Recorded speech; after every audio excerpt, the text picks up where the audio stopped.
Hello everyone and welcome to this week's edition of Organic Matters, the podcast brought to you by the Irish Organic Association, and I'm happy to announce it is a gloriously sunny day and I'm here on the farm of Pat O'Connor. Pat, thank you very much for having us on your farm. You're quite welcome. Whereabouts are we exactly? Well, we're in the parish of Newcastle, which is actually a giant parish with former water in the county of Waterford, so we're on the very low in County Tipperary, we'd say, you know.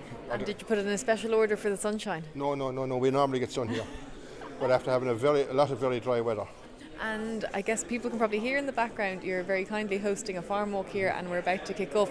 But before we do, give listeners a lay of the land. How much land are you farming and what type of farming are you doing? I have about 112 acres. I'm stockless tillage with years, but I'm stockless organic tillage with 6 years now. It's quite difficult, but it's quite rewarding. And what made you go to the change? Stockless tillage it's a different one. Not everyone would venture into it. You have to be brave. What I was at wasn't feasible. I was getting great yields, but there was as much coming in as was going out, and it just wasn't sustainable, is the word, I suppose. And I said there has to be something better, so I just decided to go. It took me a long time to make up my mind. I went to my first organic farm walk in 2004, and I didn't make up my mind until 2017. It took me 13 years. But you weighed it up. Oh yeah, and I'm not sorry now. I'm delighted. Now, were you ready? Because I talk to people and they talk about the soil needing time to wean off fertiliser, artificial fertiliser. It's just starting to come. Look, you have a good clover. You couldn't have enough of clover. So what kind of crops do you sow and what's your rotation like? I'm growing a lot of oats, and some winter, nearly all spring. I have a bit of barley. I have white clover. I had red clover last year. I have a red clover sward undersown into a field. It's coming on now, and that field will be left in grass for probably 2 years. And where is it all going? Who's buying it? Hopefully Heavens.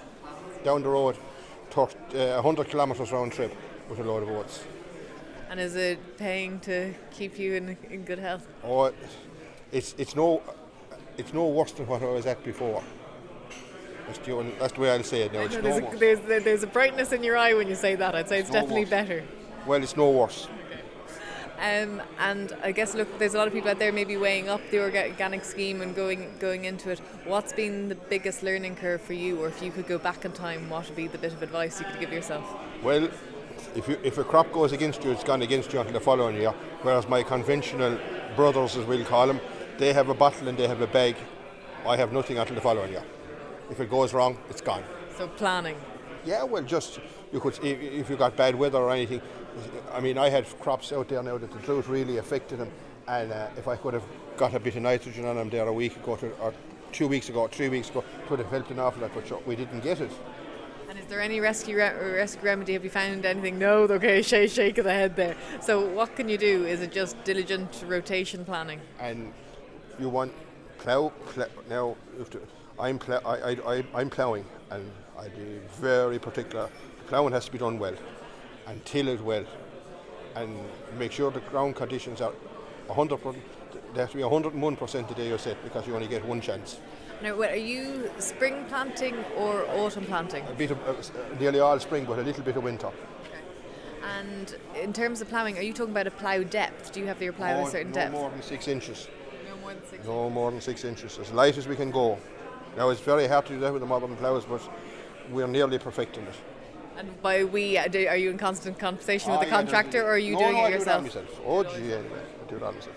No, there's a couple of friends of mine now that are organic as well, and we've tried different things, different boards and ploughs, and we seem to have it perfected now. And why 6 inches? What's the thinking behind that? There's no point in bringing up sterile clay, as my father after Mr. used to say. Back the years, they never ploughed much more than that, and we have to go back to that again. I think in our system, different when you have synthetic remedies, you can go deeper, but I have no interest in going any deeper than 6 inches. And there's a lot of talk as well about earthworms and the good that they do in terms of releasing phosphorus. I would see a lot of that. The soil has become a lot livelier and more alive with the last number of years, and becoming more so, shall we say. And so I'll let you go in a second, but what are you hoping to show people today on your farm? A few mistakes. and I have I have two varieties of oats sown in the one field, and the difference between the two varieties, and I have even a bit of oats sown after red clover and a bit of oats sown after white clover, and the difference, there's a lot of little different bits and pieces. Of course, clover, white clover versus red clover, different nitrogen levels. Everything like that. Okay, well look, the crowd is getting thicker, so I suppose I'll better let you get on, and I'll have a chat later. That's lovely. Cheers, Pat. We're walking along on the farm walk, and we've had a few stops along the way and talking about different varieties of seeds and what's being grown here. But I'm here with someone who could probably help on seed varieties. Would you mind introducing yourself for people? Hi there, my name is Elmer Comans, and I'm at the moment now the managing director of Fruital Farm. We just took the business over last July from the previous owner, Manfred Randall. So, and we are completely dedicated to organic farming. There was a lot of talk there about nutrients, and obviously this is a stockless farm, so he has to import any farmyard manure that he wants to use. But there's this idea as well that farmers have conventional and even organic sometimes. It's very hard to grow crops without any form of fertiliser. But there are forms of fertiliser out there, aren't there? Yeah, like when lime is, first of all, lime is approved. You can even use ground lime or ground lime. Patent Kali or sulfate of potash, Kali sub, can be used. If you're low in phosphorus, you can buy Dolofos, which is or other approved phosphorus fertilizers. They're expensive, but cheaper than nitrogen. Nitrogen always in tillage always has to come from clovers. And is there anything in the future that you think farmers should be growing, organic farmers should be growing? Like, have you seen things maybe in other farms in other countries and you think, oh, that would work well over here, why aren't the Irish farmers doing it? Well, there are some farmers that are starting to grow spelt and other, because there's a big demand for those kind of, but also for leguminous crops like peas, lupins. Beans are difficult, of course, but peas are not too difficult. To kind of get a rotation going. Other seedy crops like linseed, oilseed rape, those kind of things. Do we have a lot of catching up to do because there's so few organic tillage farmers in Ireland? Yeah, there's a lot of catching up to do, because I'm going over to Germany in a week, and in that area there's about 12% of the farms are organic, and there's other areas in Austria that 20-something% organic. It's like, so we're way behind, but we will catch up at some point, I'm sure. I'm confident there's a huge interest in farmers. Well, speaking of catching up, people are going to the next farm. So thank you very much for that. Thank you. So we've come to another part of Pat's farm, and I've pulled someone aside to have a chat with them. Would you tell us your name just for listeners? I'm Tomás O'Keefe. And you're not a tillage farmer, you're a dairy farmer. So what are you doing? Why should we not eject you immediately? Not even organic. No, I'm a conventional derogation dairy farmer. So I'm highly stocked, and I'm a neighbour of Pat's, and my land runs kind of right beside his for a large part. So we're kind of been working together since about 2018, and when Pat grows a crop of clover, red clover, white clover. 1 year we dealt for rape. I try to utilise that crop on my farm, and that gives me a high protein feed that I use. I used to graze it at points. Other times I would cut it, make brown bales of silage out of it, and I bring that back. Then I use that as a high protein feed for my cows. And I suppose since then I wouldn't have bought any soybean, which is interesting, because I would always have bought a certain amount of soybean back before concentrates got very, very expensive, where I used to feed just straights. So I kind of replaced soybean using bought in clover silages, and use that in the diet as a protein replacement. And do you know the protein level in the clover silage? Yeah, the red clover. Red clover would run up to around maybe 16% protein, and the white clover would be lower, maybe about 13, 14. Are you all spring calving, or do you? All spring calving, yeah. Calving. And I guess, how do you find the milk solids as a result? Has it changed since you started using it? I wouldn't say it's. I find it hard to say that it definitely improved milk solids. Because I have a Jersey cross herd anyway, so I'm doing kind of about 540 kilos of milk solids from a cow that's delivering about maybe 6,200 to 6,300 kilos of milk. So hard to say it's making an impact in that way, but like right now I'm feeding white clover that I made maybe 3 weeks ago, and I'm already feeding that back to the cows, and it's compensating for the dry conditions we're having at the moment and the poor growth, and it's giving me a very high quality feed. Just you have to be smart about what you do with it. I mean, you don't just lash it into the cows. It's going into a diet feeder. There's a bit of straw going in to help with digestion of it, and it's just, it wouldn't suit everybody, but it suits me, and it's right beside me. I'm dealing with Pat for years and years. That's really interesting in the whole context of like the war in the Ukraine and the shortages and needing to grow more tillage. Like you've already been doing it. Yeah. Are there lads looking at you going, "Oh, sugar, I wish I had a relationship like that with someone"? Yeah,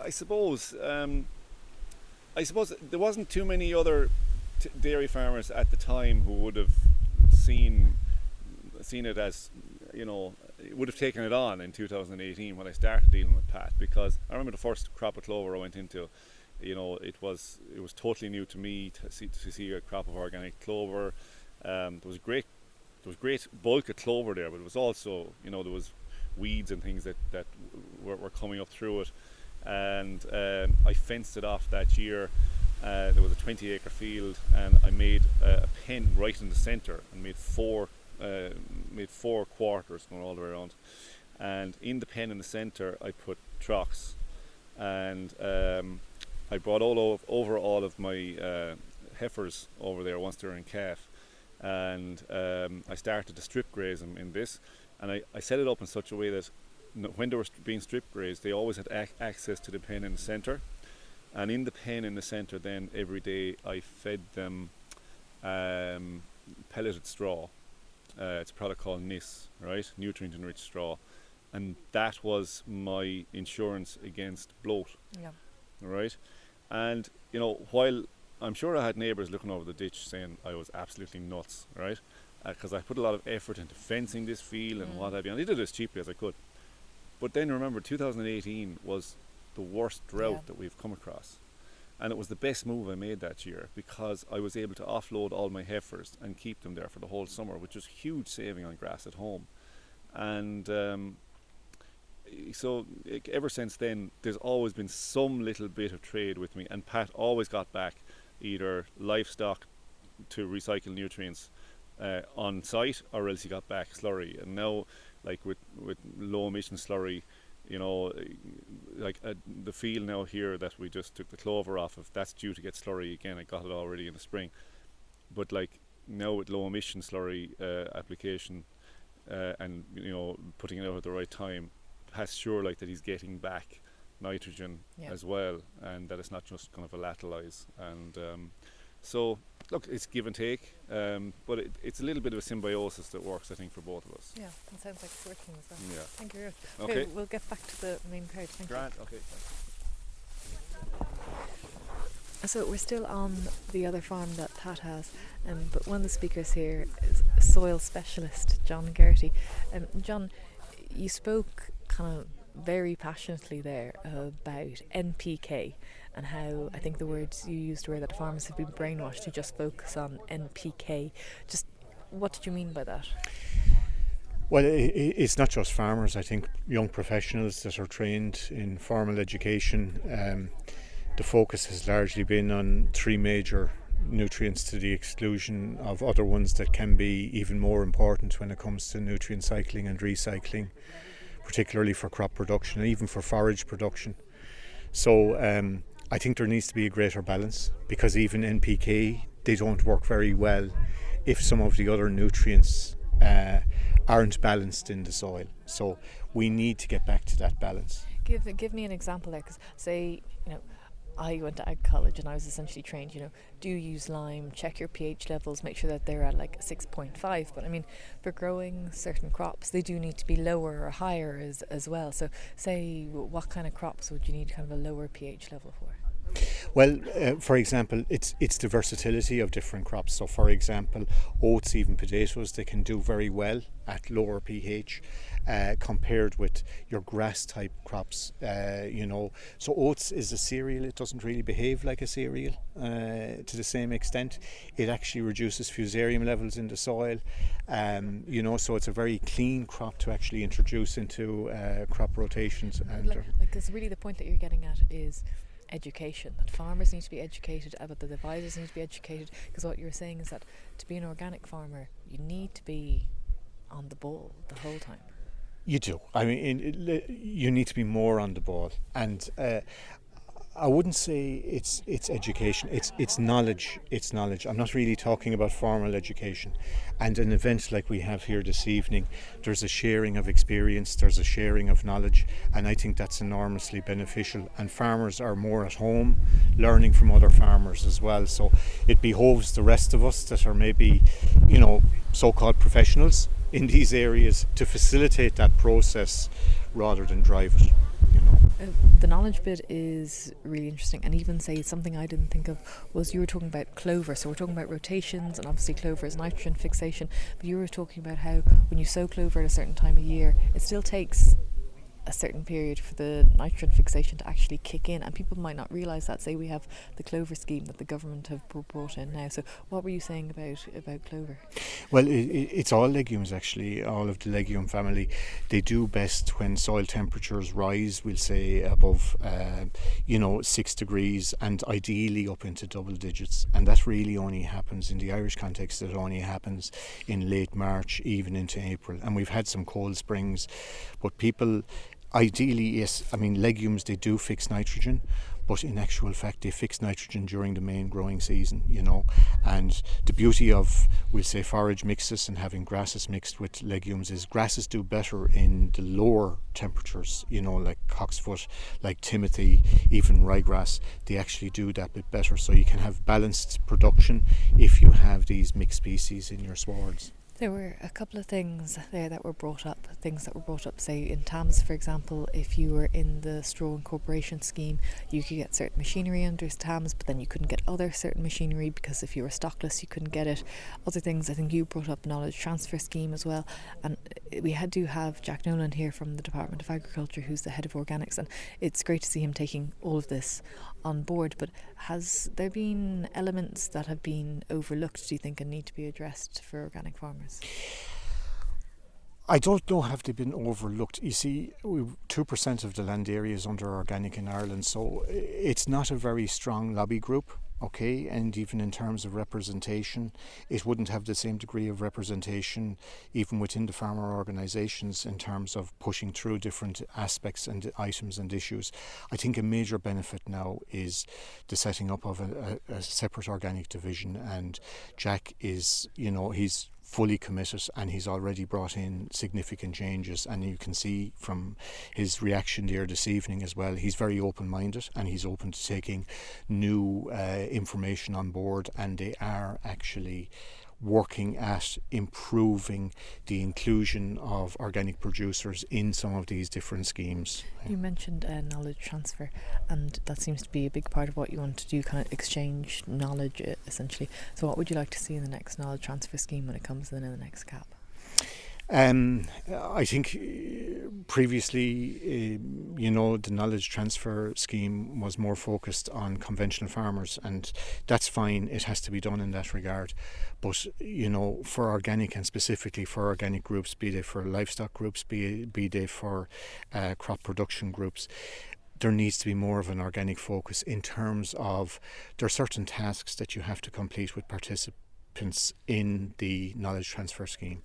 So if we can gear those tasks specifically towards better organic outcomes, I think we'll be going a long way down the road to improving the overall benefit of the scheme itself. And you can see, again, like we have here this evening, the positivity that's there among organic farmers and some conventional farmers that are seriously considering moving over to organic, so I think that's something that we need to focus a little bit more on.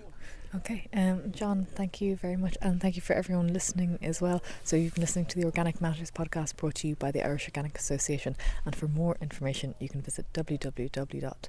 IrishOrganicAssociation.ie or subscribe. But we're going to go back to the talk now, because the reason why I'm whispering is that it is still on. It's getting quite late in the day, but there's still some interesting stuff being said, isn't there, John? There is indeed, Okay, yeah. we're going to get back to it.